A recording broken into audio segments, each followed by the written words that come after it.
Okay, greetings. We will be talking about this week the voices, souls of Black folk, as well as souls of white folk. And also, we will be discussing Joe Fagan's Racist America. So I hope that you were able to navigate Canvas pretty well last week.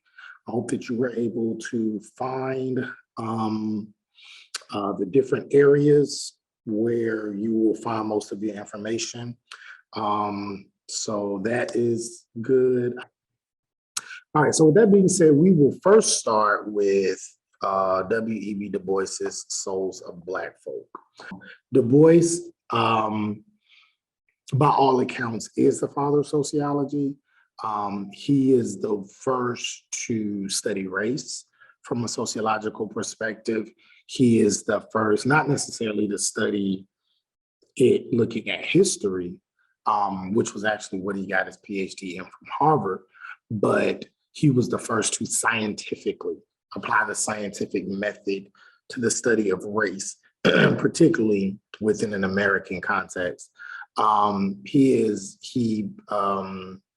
absolutely pioneered many of our research methods, including triangulation of data, mixed methods approaches. He literally did thousands of interviews on foot in the late 19th century. So there weren't a lot of, there was nobody, not even a lot, there was nobody, no sociologist, no researcher who was doing the things that Du Bois was doing at this time, and even before him. And so I think it is important for us to study Du Bois and to recognize Du Bois as not only the father of sociology, but the father of race studies, because this is a racial and ethnic minorities class. And we're starting with the foundation. We're starting with some of the foundational elements of understanding and studying race. I don't think that it's possible, in my opinion, to have a race class and not delve into Du Bois and not delve into at least some of his earlier thoughts, his earlier theories and concepts, because this is how we begin to have and understand our more contemporary discussions around race. And so it's extremely important that we engage Du Bois and we engage his writings and we engage his ideas, and then even expand those ideas to include other social locations, to include other ideas around race, even to include other racial groups and ethnicities. I think Du Bois would appreciate that. At the time, the basic racial discussion or conversation centered around what we call the Black-white binary, which, you know, the United States was largely made up, when you're talking about race, of Black and white people, right? It wasn't, there wasn't as many people of other racial groups to really consider when we're talking about more dynamic ideas around race, right? Except for, like, obviously Native Americans and Native people of the United States. A lot of them were killed off. A lot of them were isolated to colder parts of the United States. However, they also are a part of the race conversation as well at this time. But generally speaking, when there were policies that were created, when there were traditions around race that were established, generally it was within the concept of the Black and white discussion, tension, conversation, relationship or perceived relationship, tense relationship. And so that is where Du Bois comes in. So we're going to talk about Du Bois, and we're going to talk about his first piece called Souls of Black Folk. Before we get into Souls of Black Folk, I want to talk a little bit about who Du Bois was. And so W.E.B. Du Bois, his full name was William Edward Burghardt Du Bois. Some people say Du Bois, but that's not how you pronounce it. You do pronounce it Du Bois. He was born in Great Barrington, Massachusetts. And I believe, was it 1865, 1868, something like that. It was in the 1860s. I want to say it was during slavery, but he himself was not enslaved. He was born of a mixed race heritage. Um, he was born free, and he was raised in a pretty well-to-do for a Black kid in the 1860s. It was okay, right? He wasn't enslaved. He wasn't in poverty, but obviously he did not live like his white counterparts. But showed extreme intelligence, acute intellect at a very early age. After that, he would go on to through elementary school, through middle school. He would even talk about in his bio how his first kind of understanding around race came when he was in school and he was at a dance and he wanted to dance with this little girl that he had a crush on. She was white and she would not dance with him. And it was because he was Black and she could not engage with him in a, romantically or show that she liked him because he was Black. And so that was kind of the first time that he realized that his skin color was a hindrance or would be a hindrance in his life. In addition to that, obviously, he dealt with other racial and racist incidents, which led him, when he did graduate from high school and he had the opportunity to go to college, he decided to go to an historically Black college. Also, he wasn't allowed, many colleges did not allow Black students in at that time. So he went to Fisk University in Tennessee, and that is where he really gained a certain level of confidence and understanding of who he was and where he came from. And so, Fisk University, he got his bachelor's degree there. And then later on, he would enroll at Harvard University, where he would become the first African-American to graduate from Harvard University with a Ph.D. He would also go to a university overseas, and that is where in Germany he began to engage with folks like Karl Marx. He began to engage with the workings of Max Weber and many of the people that we talked about in the last lecture. He began to engage with them and began to understand this new budding discipline known as sociology, right? So then he would take these ideas back to the States and he would apply them after graduating, and he would mix history and his understanding of history with sociology to begin to test and assess race. And what he found when he went over and he studied with Marx and studied Weber and became friends with Weber, is that he realized that there was all these conversations around class, but there was no conversation around how race and how racism contributes to class inequality. He will go on to expound on this notion of the proletarianization of a race, in which he says that essentially within the US context, there is an entire race that is forced to be the proletariat, that is forced to be the working class. And this is done through the politicization of race. This is done through the creation of race as a social construct. And so this is essentially what Du Bois kind of uses and then expounds on throughout his career.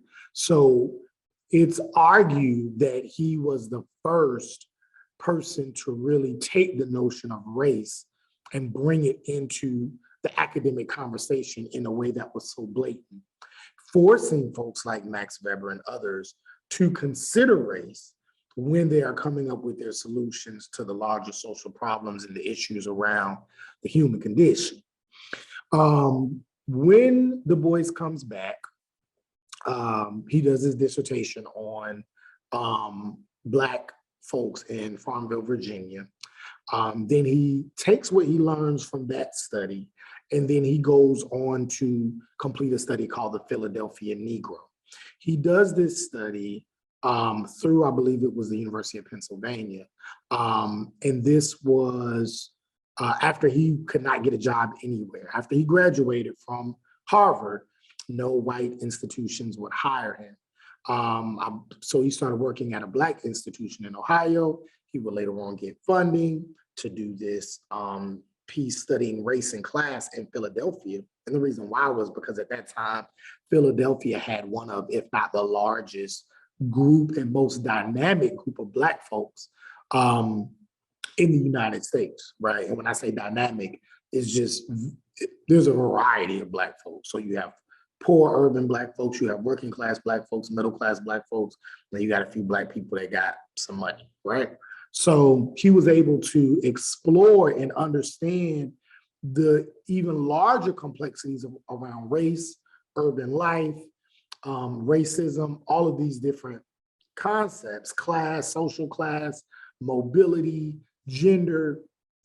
And when he did this study, that was mixed methods and did all these interviews and triangulation of data, statistical analysis. I mean, it was definitely by far the most complicated sociological study done at that time.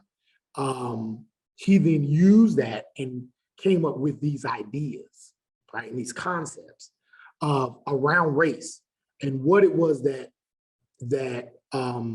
people of color, particularly Black people, were dealing with during this time. And then he took those ideas, he wrote them in his conclusion in the Philadelphia Negro, and then he took those and expounded on them with a series of essays that's called The Souls of Black Folk. And The Souls of Black Folk is by far one of the most important books of the 20th century. Reason why, one of the quotes out of Souls of Black Folk is that the 20th century is the main social problem of the 20th century would be the problem of the color line. And we see that going throughout the 20th century, that the issue of race and the issue of color will be an ongoing one. So he kind of foresaw that, and that philosophical statement definitely reigned true throughout the 20th century. Whether you're talking about Black people, whether you're talking about our Jewish brothers and sisters, whether you're talking about the Brown Power movement, the Chicano movements of the 1960s and 70s, various racial movements that make up the significant elements of the 20th century. So after that, Du Bois would then get a job at Atlanta University, where he wouldn't start the sociology program, but he would help expand the sociology program by putting his hands on major studies that were coming out during that time and training the next generation of sociologists. So he would do that at Atlanta University, making Atlanta University the home, essentially, of sociology, as well as some people will call the University of Chicago the home of sociology as well. So making both of those cities and those universities very important in establishing the role of sociology in American life and in American higher education. Then later, he would move to Harlem, where he would be very much involved with the Harlem Renaissance. Some of you may be familiar with the Harlem Renaissance. And this was just a rebirth of Black folks. This is where you get the popularization of jazz. This is where you get a lot of your famous poems, poetry, artwork, music, style, from the story of the Harlem Renaissance. And so Du Bois played a huge role in being a voice of the Harlem Renaissance and a leader of the Harlem Renaissance. And then after that, Du Bois would continue doing research. He would continue to write. He would continue to fight for the rights of Black folks and the rights of people throughout the rest of his life. He would talk about voting rights, politics. He was absolutely considered a world-class leader, at that time being considered a Negro leader, a world-class leader for racial equality and equal rights and human rights. Over time, Du Bois would eventually subscribe to communism, and then later he would get tired of fighting because he started to realize and he felt that there was really no point, and that the way in which the United States function was the way it was going to always function. And he didn't feel that there was a need to try to create a more harmonious, racially harmonious nation within the United States. He eventually would move to Ghana, and he would stay in Ghana until he would pass away. I believe he passed away the year that Dr. King gave his I Have a Dream speech. And so that is the story of W.E.B. Du Bois. And so I think that is important, again, just to give kind of a backdrop of who he was, and to show his significance not only to sociology, but to our understanding of race as a whole, regardless of if you're coming from a psychological point of view, historical, et cetera. Du Bois can be found in all areas of academic life. And so, with that being said, what I want to focus on today, two pieces. One is a piece he wrote called Souls of Black Folk, a collection of essays on race. And then another one is this one called Dark Water. And in Dark Water is where you will find the souls of white folk. That is where you will find souls of white folk. So what I decided to do was to just give you just a chapter, but in this book called Dark Water, you will see a chapter, it's in chapter 2, where you will see a piece called Souls of White Folk. So we're going to talk about those two pieces, and then after that, you can take a break or you can watch it. Well, we'll talk about that in this video, and then in the next video, I will talk about Fagan's Racist America. So that is that. All right, so going to the second slide. The first thing that Du Bois asked in Souls of Black Folk is, how does it feel to be the problem? He says, this is the real question. How does it feel to be the problem? And it's interesting because he's talking to Black people, African Americans, but a majority of African Americans probably can afford to buy this book and may not be able to read and understand the language that he's talking about. They can understand the concepts, but many of them don't have a middle school education, right? At the very least, a high school graduation, and he's, using Harvard academic language. So is he really talking to Black people? Sort of, but not really. He's really talking to white people about Black people and relaying the messages and the realities of Black folk to white people, right?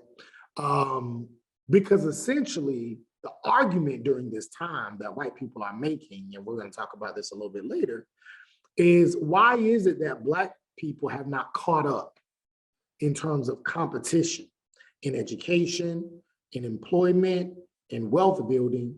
Why have they not caught up to white people? Why is it taking them so long? Yes, we can understand because of slavery, why there would be those barriers, but Souls of Black Folk was published in 1903. Slavery was abolished, sort of, in 1865. So it's been a couple decades now. What's taking y'all so long, right? A lot of these ideas around race and the reason why, particularly African Americans, were held to a substandard conditions, and they were essentially people who would be considered ignorant or uneducated or not prepared to do things for themselves and on their own. And it was because of their own personal,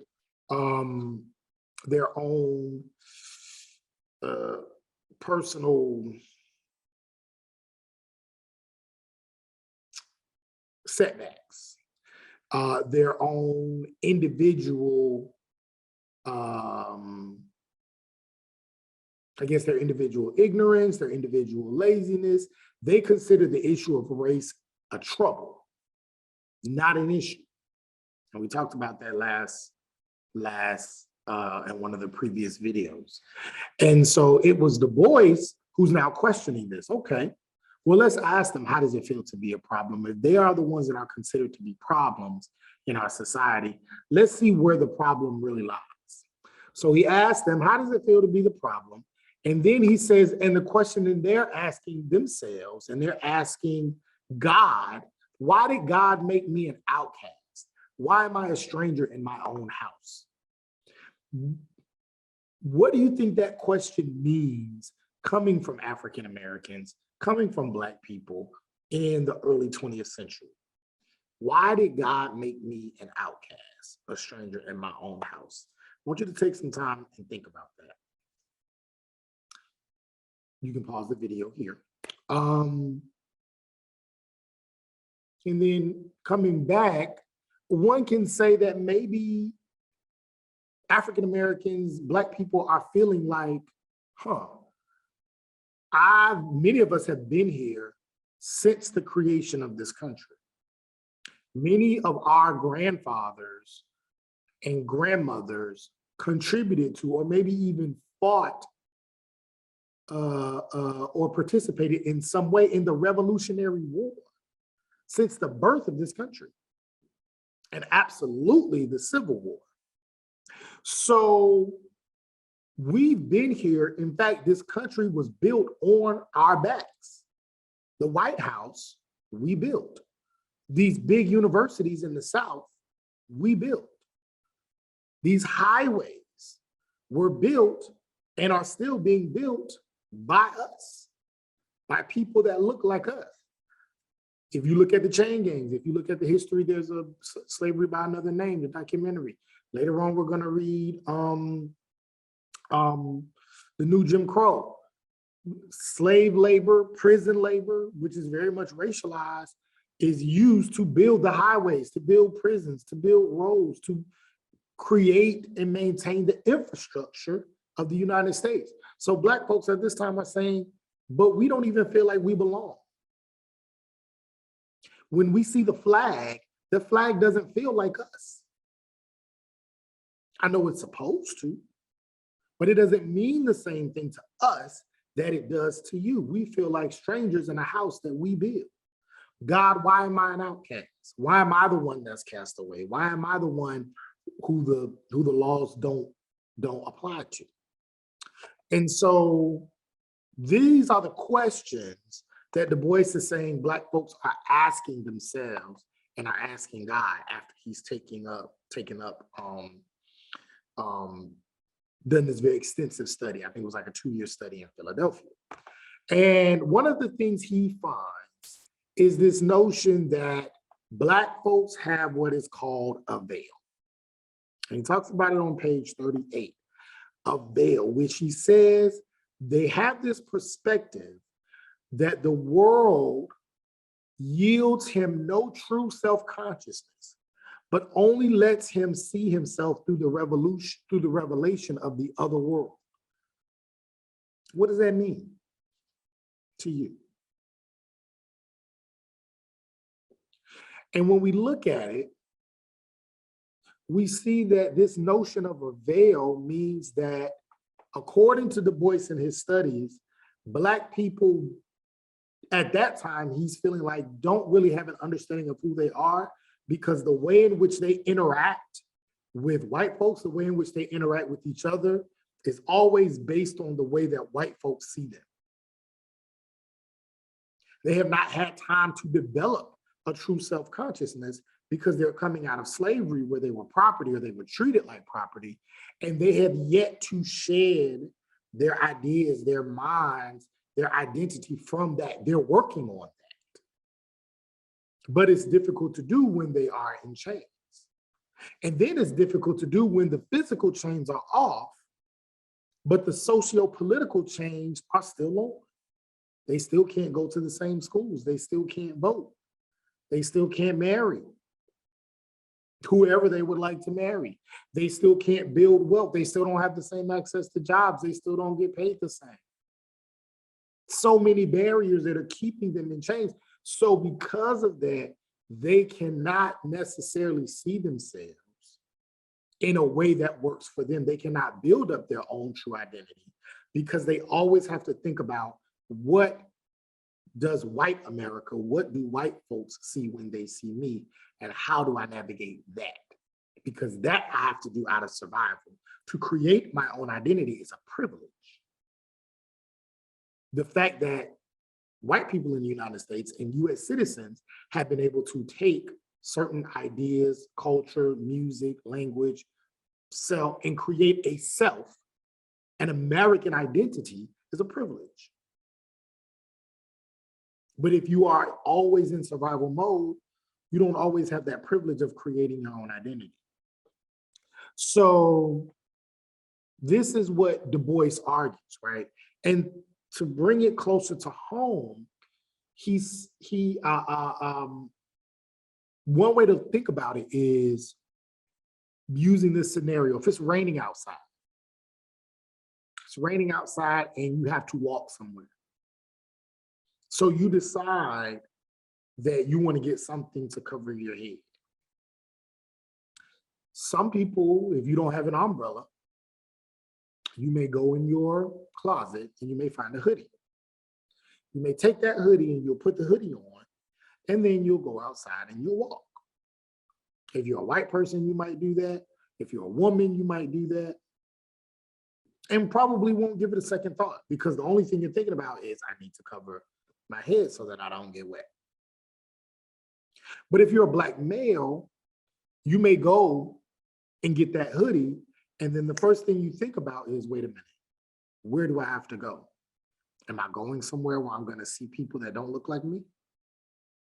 When it stops raining, am I still going to have to do I still wear this hoodie, or can I take it off? Because if I wear this hoodie, but I wear it on the wrong side of town, or I wear it around people that don't look like me, if I wear it around some white people, they might think something else. I may have to be careful if I wear this hoodie. Now, he may still choose to wear it, or he may not wear it, depending on his choice, but you can almost guarantee that there's something that crossed his mind. Wherein if you are a person of another racial group, maybe not. That is what Du Bois would call the veil. The fact that one group doesn't have to think about the way in which society sees them, but another group does. And they have to use that perspective to navigate and survive life. Because the decisions that they make using their veil can sometimes be the difference between life and death, depending on how the other world perceives them. And so using that and going along with that idea, we move towards what we call double consciousness. And double consciousness is what Du Bois is largely known for. Typically, if you hear people bring up Du Bois, especially in mainstream discourse, they usually bring up his notion of double consciousness. And double consciousness is said to be this way where, or the certain perspective in which people live. They are always looking at themselves through the eyes of other people. They're measuring one's soul by the tape of a world that looks on in amused contempt and pity. And so his argument after doing this research is that all Black people have this double consciousness. They always see themselves and then they see themselves through the eyes of other people. And the outside world, particularly the white world, looks on them in amusement. They're entertained by them. But then they also look at them in contempt. They feel sorry for them. Or, well, no, that's the pity part. But the contempt is they look at them as second-class citizens. They look at them as ignorant, stupid, only able to reach a certain level. People that have to be taken care of, infantile, if you will. Right? Look down on them. But in the pity, you also have a lot of white people who feel sorry. Wow, I'm glad I wasn't born Negro. I'm glad I don't have to deal with the things that they have to deal with. Not out of, can I help? But just, these are very backwards people. which is actually this notion of being a backwards people is something that Du Bois deals with, well, Alden Morris talks about Du Bois dealing with in his book, The Scholar Denied. And I think we read that later. I'm not sure if we read that later, but yes. So these are the ideas that white people have about Black people, especially during this time. And then Du Bois is saying this is how many of them are looking at themselves, because this is the way that other people look at them, while also trying to formulate their own identity. And so this is the double consciousness that they have. Then he goes on to say that Black folks in America have these two identities that are constantly going back and forth with each other because they're American and a Negro. These are two very different cultures at times.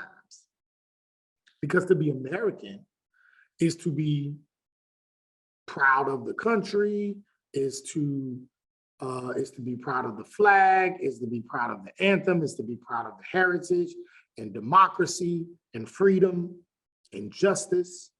But then to be Negro is to say these things, but then also realize my particular relationship with the country or my particular history does not fall in line with everything that's being said within the American identity, within the American history books. So you are American, but you are Negro. You are American, but the way in which people view America, life, is not necessarily consistent with your reality. So these two are always clashing with each other, to be American and to be a Negro. He says these are two souls, two thoughts, two unreconciled strivings. They're striving to create harmony within one, what he says, one dark body. And the dogged strength of Black people alone is the only thing that keeps them from literally going crazy. Their own strength, their own culture that they're creating, their faith, their push, their struggle for humanity is the only thing that keeps them from going crazy. Because these two identities are always going back and forth with each other. Now we might call this maybe code switching. You may have heard the term code switching. This is kind of an example of double consciousness. You go into one place and you have to put on a certain demeanor, dress a certain way, use a certain language, behave in a certain way that may make people comfortable, and then you go into another space and then you may act differently. And this can be related to race, but now in present day life, you can even apply it to class. If you come from a poor working class background, but then you're able to achieve mobility and you have money and you have resources, but then you have friends from your old background, your old neighborhood, your old school, and you want to relate to them, but then you also have friends in your new life of, middle class or upper middle class or whatever, and you want to relate to them. So there is this two-ness. It can also be a gender thing. Women have to constantly think about themselves and then also the way in which men will look at them. If you identify as a male, there's probably never been a time where you looked in your closet and you decided not to wear something because you didn't know if you would be sexually harassed or mistreated based on what you were wearing in terms of being grabbed or being called out of your name for a sexual reason. But I can guarantee you every person who identifies as a woman that is looking at this has absolutely had to do that. I can't wear that skirt because I'm going here and I don't want to send off the wrong message. I can't wear that blouse. People may think it's too revealing. So that's a certain idea or, example of a double consciousness outside of race. So what Du Bois did when he was creating this analysis is he starts this conversation, and then later on we can even apply this again to other social locations. And then there could even be almost this triple consciousness. When I was writing my dissertation, I interviewed a guy who was Black and he was gay. And he talked about going into the barbershop and how much he loved the barbershop. And he enjoyed the barbershop because it was the place where Black men, there's this business happening, there's this kind of economic system going on in the barbershop, right? But then in addition to that, the conversations, the lightheartedness, the language, the actions, the people, the love you get from being a Black man in a Black barbershop. But then he also talks about how he would hear terms that were demeaning to the LGBTQ community. He would hear these terms and he would feel disconnected from this place that he loved. He would have to sometimes quiet himself because maybe he didn't want to out himself to these people, but they're using language that are derogatory to his sexuality.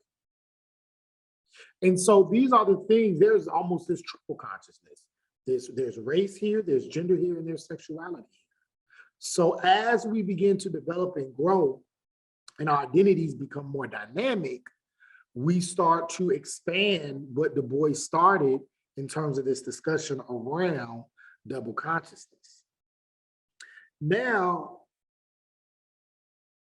as you read further into this chapter, you see that, you can go to the next slide, Du Bois also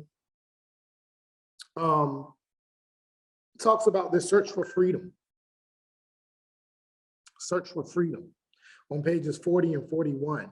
So what he's saying is that Black folks aren't just sitting back and saying, woe was me, we're trying to get free, people are holding us back. No, there is this constant move and this search towards liberation, freedom, equality, justice, peace, happiness. There is this pursuit of happiness. And there's all these different avenues to which they have looked and tried to gain this pursuit of happiness, to gain this freedom that they believe is available in this country. The first thing they tried to do was vote. Du Bois says they believe that voting would be the key to equality because it was taught in the 19th century. It was believed if you could vote, then you could put somebody in office that can represent your interests and help to ensure that you can have policies and laws put in place that will protect you. And that was the thing that was said to be the element of the United States that made this country unique. Other countries, whether they were African countries, European countries, et cetera, Asian countries, did not have this democracy element, did not have this representative government. Granted, that wasn't new. Historically, there were other groups and other governments that had this, but at that time, this is what's kind of being said, that the United States was the first one to use this or to bring up this idea and apply it on a mass scale. So when Black folks became free, the first thing they did was, we got to try to vote so that we can put people in office, even if they are white, that are going to protect our interests. They're going to want our votes. So we're going to tell them, hey, make sure we have equal this, make sure we have right to education. Make sure we can start our businesses and our businesses be protected from vigilantes, the white vigilantes, the Ku Klux Klan, etc. Make sure that we're protected. They tried it, but eventually voting rights were eradicated for Black men and never existed for Black women until 1965. And white women until 1919. And Black men at first, and then they got taken away, and then they wouldn't get those back until 1965.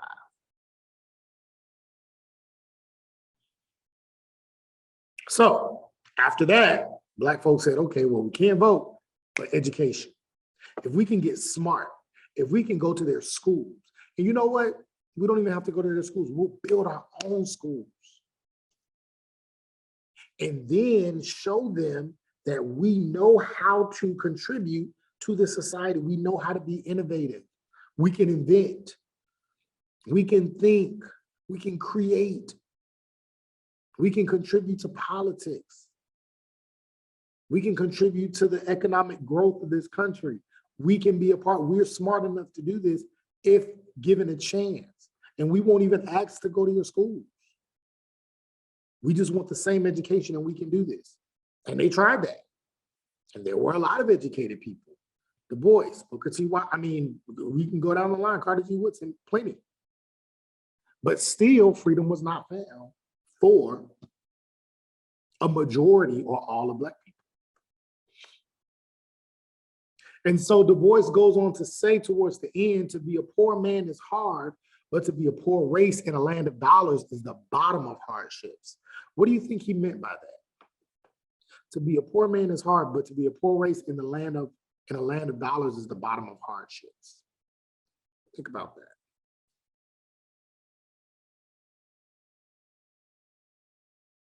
So the idea, I think, when he says that is to say, sure, you have countries that are poor.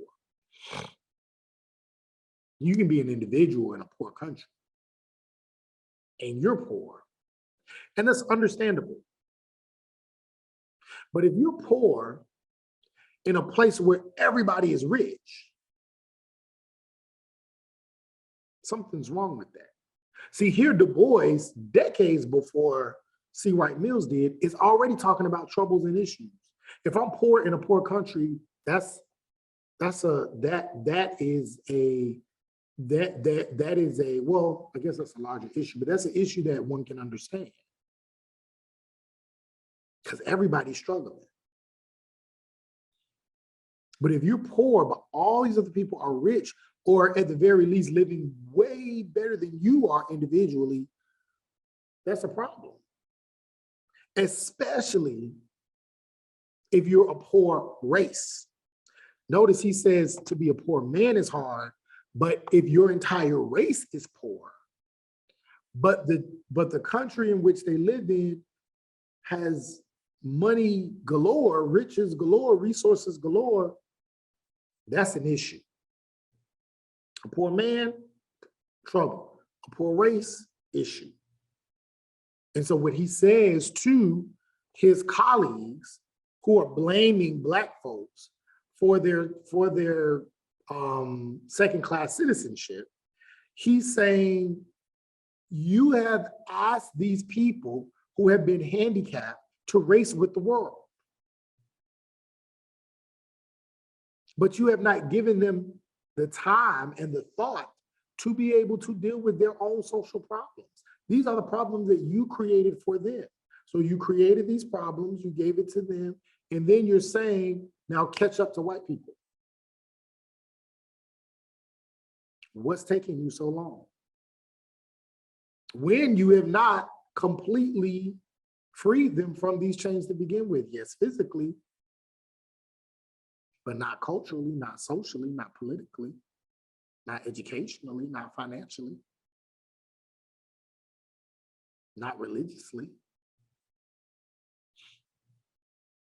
And so until you can do that, it is unfair for you to ask these people to race with not only white folks, but the rest of the world. And wonder why they continue to be in this similar position that they've been in for the past few decades. So what I would like for you to watch is I would like for you to watch this video, The Unequal Opportunity of Race. It's a really good video. I would like for you to watch it. And then I would like for you to, I would like for you to go to the next slide. And I want you to think about these questions. This is your class assignment. What did you take away from watching this video? And what messages did you receive? Do you agree with the ideas the video was putting forth? How did white women play a role in this race? What systemic racist issues did you see in the video that still exist today? And I want you to answer these questions on a separate document and upload your responses to the class assignment portal entitled The Unequal Opportunity of Race. Okay. And the deadline is this Friday before 11:59 p.m. Okay. So just answer those questions in detail and then upload that to the portal, class assignments. And turn that in there. Unequal opportunity of race. All right. So, Souls of Black Folks. So, released in 1903, Du Bois becomes popular, even more popular, from that book. Okay. Then he goes on to write more and more. Then he releases another collection of essays. I think Darkwater was released in the 30s, 1930s, if I'm not mistaken, originally published. It says 2004. I know it was published before that. I believe it was 1930s.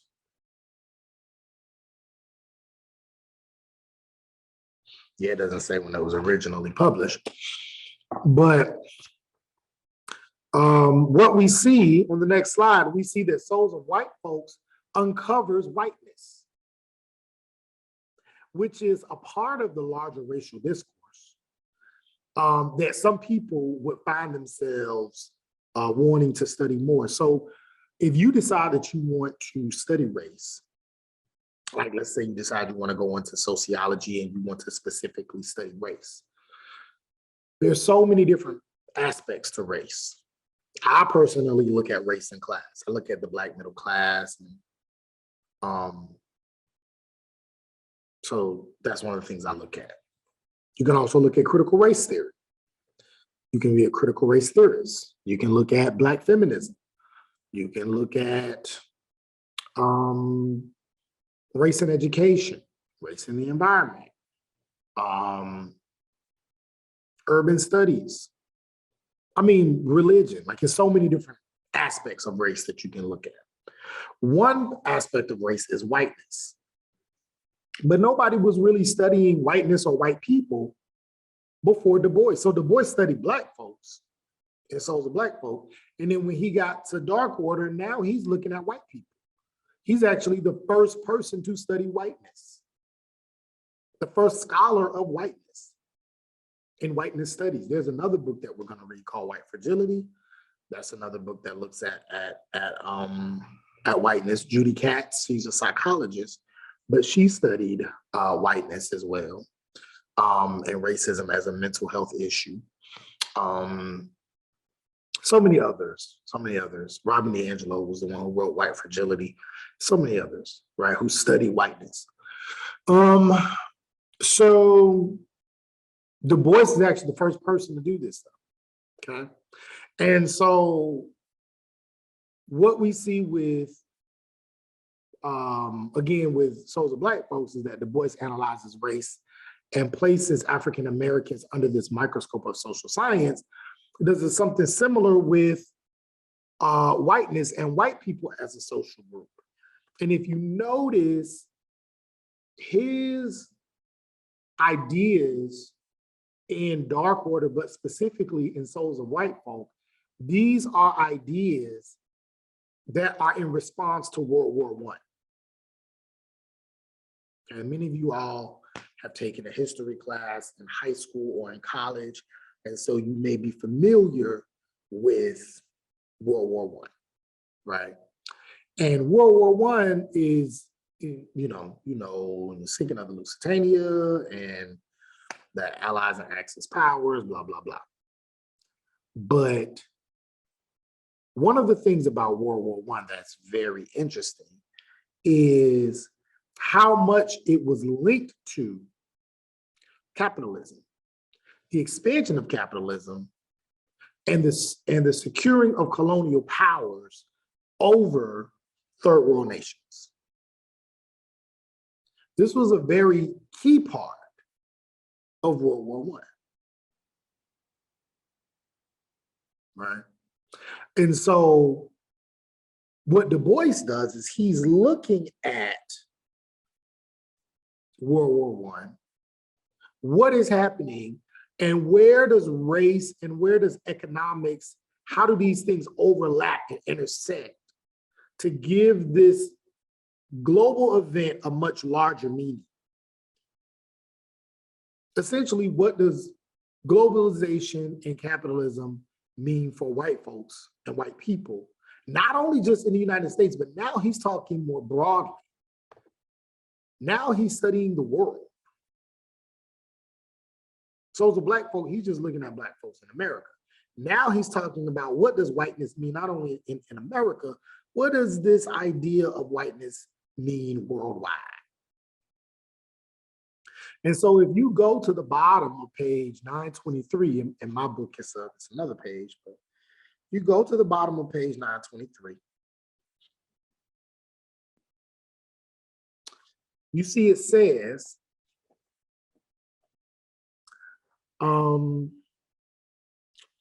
let's see. The discovery of a person, I think I'll start with, I see the working of their entrails. I see the working of their entrails. I know their thoughts, and they know that I know. So if you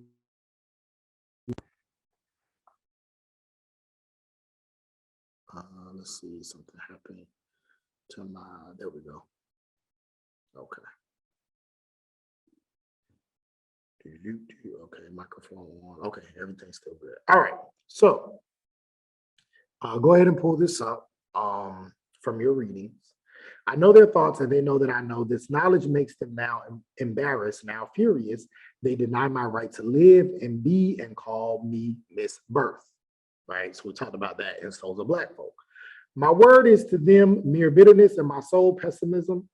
And yet as they preach and strut and shout and threaten, crouching as they clutch at rags of facts and fancies to hide their nakedness, they go twisting, flying by my tired eyes, and I see them ever stripped, ugly human. The discovery of personal whiteness among the world's people is a very modern thing. A 19th and 20th century matter indeed. The ancient world would have laughed at such a distinction. The Middle Age regarded skin color with mild curiosity, and even up to the 18th century, we were hammering our national mannequins into one great universal man, with fine frenzy which ignored color and race even more than birth. Today, we have changed all that, and the world, in a sudden emotional conversion, has discovered that it is white, and by that token, wonderful. So we have yet to engage in Fredrickson's text, but there's a text by a gentleman named George Fredrickson entitled Short History of Race. But that's essentially what Du Bois is talking about. He's saying that before, in the Middle Ages, there was no concept of race. Race is a fairly new idea. In fact, out of all of the social locations, it's the baby. We've always understood gender, right? Men and women, right? And then now we're starting to see how transgender, homosexuality, how all these things have played out in ancient times as well as modern times. But sexuality, gender, and class, we've always had poor people, rich people, slaves, owners, servants. We've always had that. So all these other social locations are not new. But race is new. Race may be only about 500 years old, 500 to 600 years old. All these other things go back thousands of years. So Du Bois is saying, we were on a good path. We did not understand, we did not divide each other along racial lines before. what is this? Why are we doing this? He said even well into going into the 18th century, that wasn't necessarily the case. But once the color line became so important, I guess he's talking about even slavery. Because the purpose of slavery initially was not because of color, it was because of convenience. And we'll talk about that more when we go into Fredrickson's work. It wasn't that white people hated Black people or Europeans hated Africans. It was convenient for their product. But racism was created to justify that convenience. And now going into the 19th and 20th centuries, now race has taken on a life of its own. And so Du Bois is saying that where did we go wrong? And now in his present day, the world is starting to realize, wow, I'm not just a world, but I'm white. And because I'm white, I'm wonderful. The world idea is to come as close to whiteness as possible. Whiteness has taken over the world. And if you travel, you see that a lot. I've traveled. I've been to countries all over. But one particular place I went there to do research while I was a PhD student. I went to China. When I was in China, I realized that when I got off of the plane and I was walking and I saw the different images and the posters and whatever that you see in the airport. This is in Beijing, a big city. I was looking at the people, particularly the women on these images, the women in these pictures, and they all look they look white. All right, they had certain Chinese features, but they looked white. Very, very, very, very, very light skin, very pale, very light pale skin, with makeup, and they were, marketing some product. I said, okay, well, this is what I have to look forward to when I see these people. Did not look like the people in China at all. Definitely not. The people in China were not white. I mean, they weren't Black, but they were not as white as those pictures, as those images, which showed me that the images and the products, capital was important to sell, important to market, if the people who are representing these products look as close to whiteness as possible, because whiteness is beauty, whiteness is money, whiteness is wealth, whiteness is what Du Bois says, wonderful. And this is a global issue. Also, and I've never been, I actually plan to go soon, but Cuba is another place and I mean, you can go to almost anywhere in the world.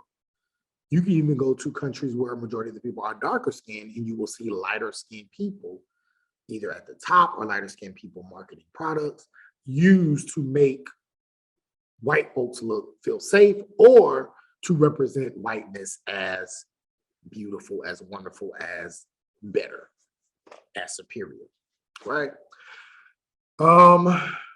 So what then is whiteness? If we go to the middle of the second page, page 924, what is whiteness?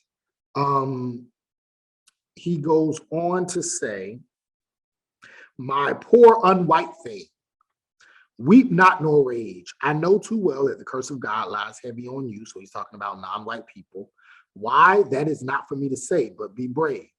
Do your work in your lowly sphere, praying the good Lord that into heaven above, where all is love, you may one day be born white. So you can kind of tell that Du Bois is really kind of, being a critic. He's kind of being a jerk, but in a good way. It's very funny. He starts this off by being very funny, being very satirical, if you will. But then he goes on to say, I do not laugh. I am quite straight-faced as I ask soberly, but what on earth is whiteness that one should so desire it? Then always, somehow, some way, Silently but clearly, I am given to understand that whiteness is the ownership of the earth forever and ever. Amen. And he says forever and ever, amen, for a reason. And we're going to go there in a second. So Du Bois says that whiteness is ownership. Whiteness is capital. Race is class. Whiteness is wealth. Whiteness is capital. Whiteness is ownership. Whiteness is status. So it's not necessarily about being white. It's about how can you reach that position. Because to be white is to be on top. To be white is to be superior. That is what whiteness is. It may even transcend skin color. Right? So these are the ideas that Du Bois is playing with.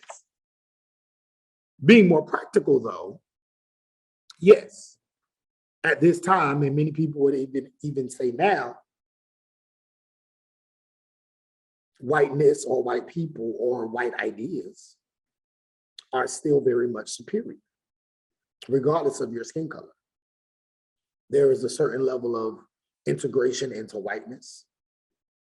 There is a certain level of assimilation into whiteness, into white culture, into white ideas that must take place in order for a person to be able to have access to the positions and power and resources that are afforded unfairly on a large scale to white people. All right. And so these are the ideas that Du Bois is playing with when he's trying to uncover and delineate the notion of whiteness. And so and we're not going to read the whole thing. Hopefully you did that already. But if you go to the next slide, you'll see some of the themes that Du Bois is playing with. You see that whiteness is the first thing we've talked about.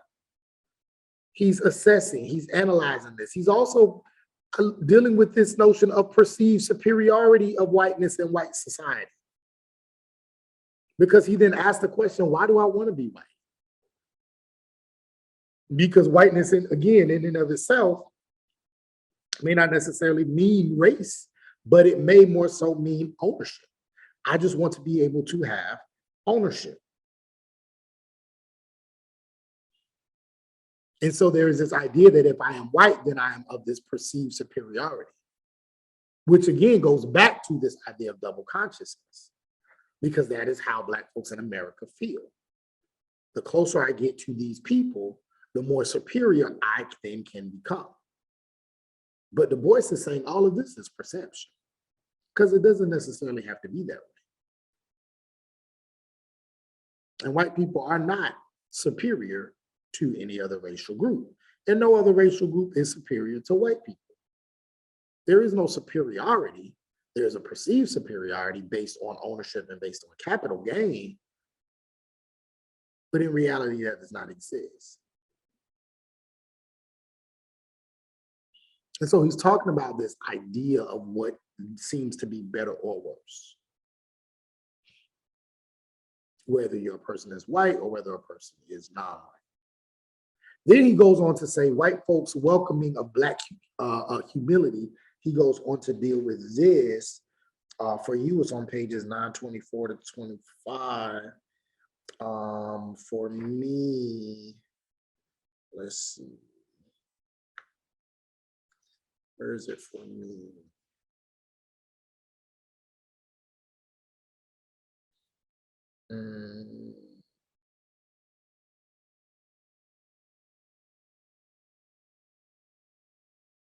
I'll make sure I'm going to the right page.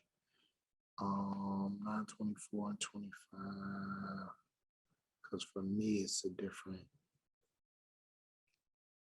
page. Let's see.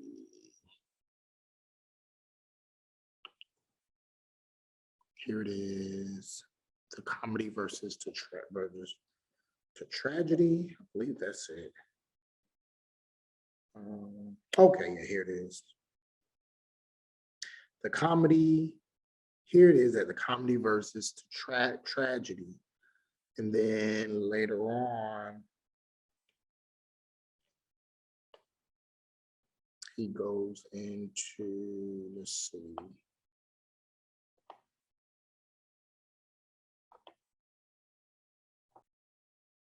Okay, so yeah, here it is. Here it is right here. Not 24, 25. For me, it's 23. He says, here it is that the comedy verse verges to tragedy. The first minor note is struck, all unconsciously by those worthy souls in whom consciousness of high descent brings burning desire to spread the gift abroad, the obligation of nobility to the ignoble. Such sense of duty assumes two things: a real possession of the heritage and its frank appreciation by the humble born. So long then as humble Black folks, voluble with thanks, receive barrels of old clothes from lordly and generous whites, there is much mental peace and moral satisfaction. But when the Black man begins to dispute the white man's title to certain alleged bequests of the fathers in wage and position, authority and training, and when his attitude toward charity is sullen anger rather than humble jollity, when he insists on his human right to swagger and swear and waste, then the spell is suddenly broken and the philanthropist is ready to believe that Negroes are imprudent, that the South is right, and that Japan wants to fight America.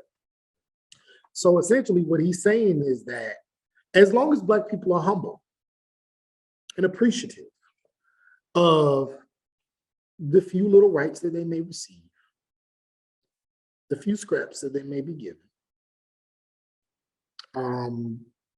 they get a day, Martin Luther King Day, Juneteenth federal holiday, right?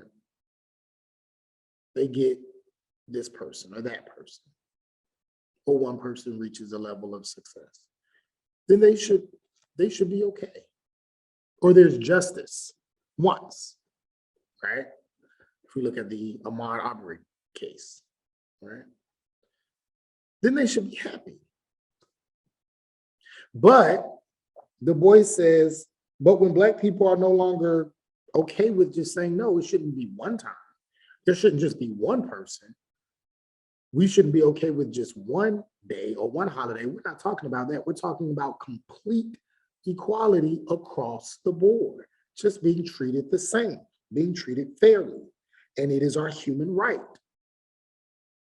And we will not stop until we see it all the way through. Now, Du Bois then is saying that's when people believe, oh, these Negroes, they're unwise. The South was right to enslave them. The South was right. These people are ignorant. The South is right that these people need to be controlled. And then he goes on to say, but not just the South and not just Black people, Japan, other racial groups as well. See, this is what happens when we let one group go, when we release power, when we release authority, supreme authority over one group. Now these other groups are going to think they can do the same thing. We can't do it. And so there is this loving of Black humility and of acceptance of the status quo by Black people. But once that's not the case, then all of these other identities and these other aspects of the discourse then become expanded to go back to what Du Bois is saying, to make Black folks look at as if they are the problem. Then he goes on to talk about the hypocrisy of democracy on the next page. So if we go to paragraph, I want to start where it says unfortunate. He says, unfortunate, unfortunate. But where is the misfortune? Mine? Am I in my Blackness the sole sufferer? I suffer, and yet somehow above the suffering, above the shackled anger that beats the bars, above the hurt that crazes, there surges in me a vast pity. Pity for a people imprisoned and enthralled, hampered and made miserable for such a cause, for such a fantasy. Conceive this nation of all human peoples engaged in a crusade to make the world safer for democracy. Can you imagine the United States protesting against Turkish atrocities in Armenia while the Turks are silent about mobs in Chicago and St. Louis? What is Louvain compared with Memphis? Waco, Washington, Dyersburg, and Estelle Springs. In short, what is the Black man but America's Belgium? And how could America condemn in Germany that which she commits just as brutally within her own borders? And so this idea of democracy, he says, this is a hypocrisy. How can you tell these other people that they are mistreating their people and go into those countries and fight for the freedom of those people when you're looking at people in Chicago who are forced to stay in unhealthy, unsafe living conditions? When you go down to the South and there are people who are literally living in third world, so-called third world, underdeveloped living conditions. If you were to go down south right now and go into the wrong place, make the wrong turn, you will see a family of Black folks hanging from a tree. How can you then tell Germany that they're wrong? How can you tell Japan that they're wrong? How can you tell Russia that they're wrong, or the USSR at that time, that socialism is wrong? When the democracy and the economic system that you portray proletarianizes an entire race of people, over 16 million of them. It doesn't make sense. It doesn't make sense. And these same ideas have carried on. Muhammad Ali said the same thing when he was drafted to go fight. And he said, why am I going to go fight other people of color and go kill other people of color when I can't get the same rights he? He said, my problem is not with the Viet Cong. My problem is not with Vietnamese people. My problem is not with South Asia. He said, my problem is with white people here at home where I'm trying to fight for my religious and my racial and my civil rights. These same ideas, these same concepts, the hypocrisy of democracy. What does democracy mean elsewhere when it can't be had here? When I went over to China, and this was during the time that President Obama was, Barack Obama was president. And I heard this gentleman speak. He was very, very old. He might have been close to 100. He looked really good though. He didn't look like he was 100, but he was close to 100. And he was speaking in Chinese, but we were listening to him. And there was somebody who was interpreting. And the group that he was talking to, it wasn't a lot of Black people. I think it might have been like 2 or 3 of us, but it was mostly Chinese people and white people in terms of the researchers and the interpreters and everything else. And so he was talking about his life and living in China and understanding the United States. And essentially what he said was, we in China love the United States and we are proud and we look to the United States because of their innovation, because of the culture, because of their freedom, their push for equality, their freedom for our people, the intelligence of a lot of their people, the wealth that they build. We learn a lot from their industries and their economics. The United States is a beautiful place. But one thing that we in China can't figure out is how is it that you can have a person there who is of a particular, who has a particular look. Right? He didn't necessarily say race, because they don't really discuss a race like that in China, because everybody is the same race, but who has this look. But then the people that look like the person who's leading your country are constantly being oppressed, or they are constantly fighting for equal rights. And so essentially what he's saying is you have this, he didn't say it like this, but this is the interpretation, is you have a Black president. You have President Obama, who's the leader of your country. He's the symbol of your country. And yet you have all these people that look like him, and this was right at the height of the Black Lives Matter movement, who are constantly asking for you to treat them like their lives matter. And he says, in China, we don't understand that, because anybody who looks like our leader automatically gets respect. They are automatically treated even higher than other people. So it doesn't make sense for us to see that. And that's something that we cannot respect about America, is the constant hypocrisies that exist between what they say and what they do. And so, and then he began to go forward. I said all that to say to give you three different examples in three different spaces of time where this notion of the hypocrisy of democracy has been unearthed. Then he goes on to talk about hypocrisy of Christianity. So that's why it was really funny when he said souls of white folk forever and ever, or he said forever and ever, amen.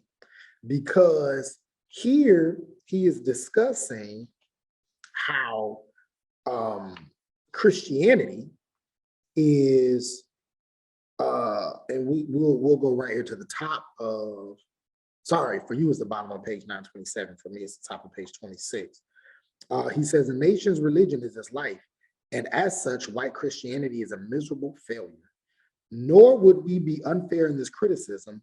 We know that we too have failed as you have, and have rejected many a Buddha, even as you have denied Christ. But we acknowledge our human frailty, while you, claiming superhumanity, scoff endlessly at our shortcomings. And so he goes on to say, how can you believe in Jesus? How can you teach the teachings of Jesus? But then at the same time, you treat people in the exact opposite of how the person that you're praying to would treat people. Doesn't make sense. But he says every other group has done wrong.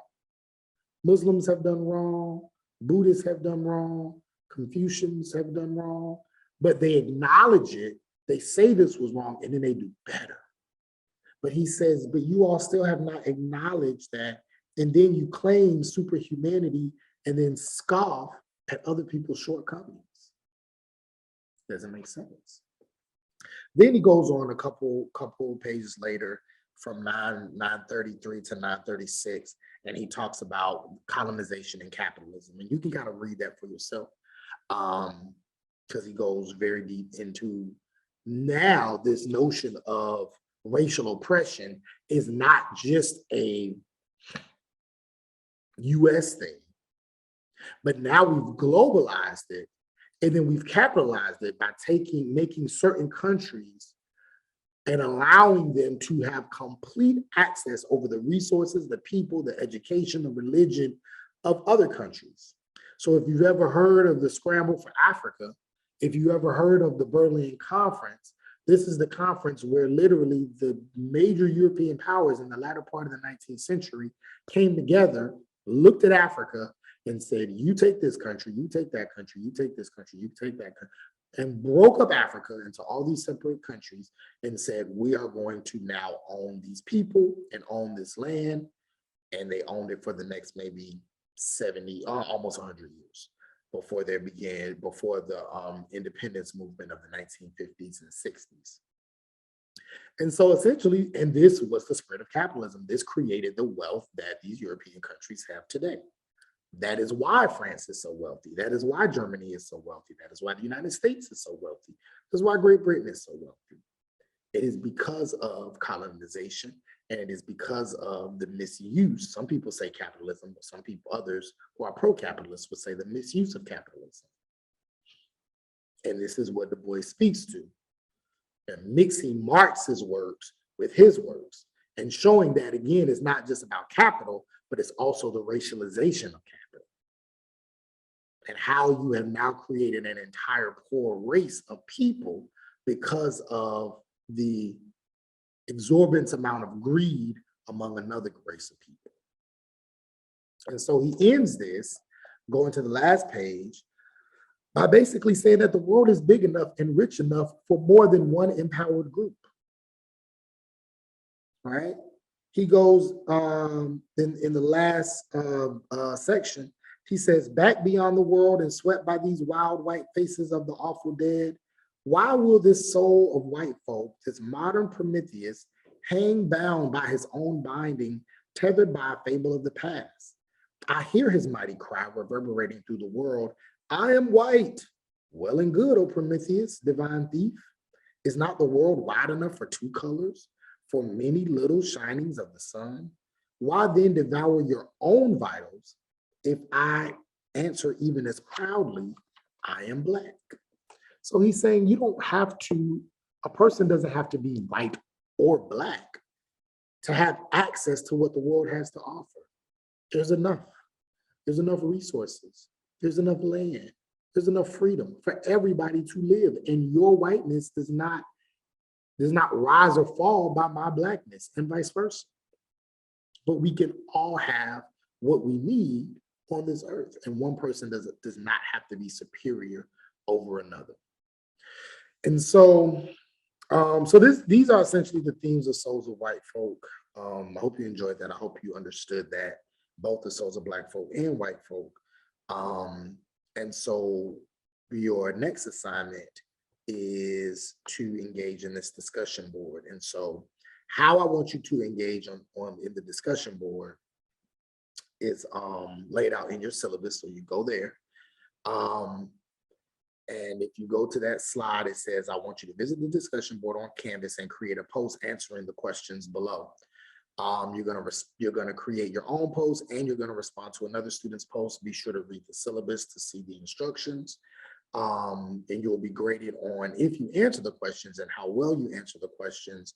And you will also be graded on the substance of your response to another student's post. So 2 questions. What were some of the key differences in the way Du Bois talked to and about Black folks, and how he talked to and about white folks? So that is that for Souls of Black Folk and Souls of White Folk. The next video, we're going to talk about systemic racism.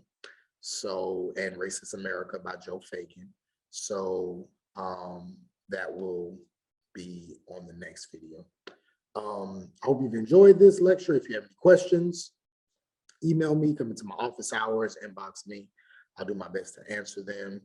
Or if you just want to talk about the lecture or the readings or anything else, just let me know. And I have enjoyed the people that have come into the office hours and reached out to me.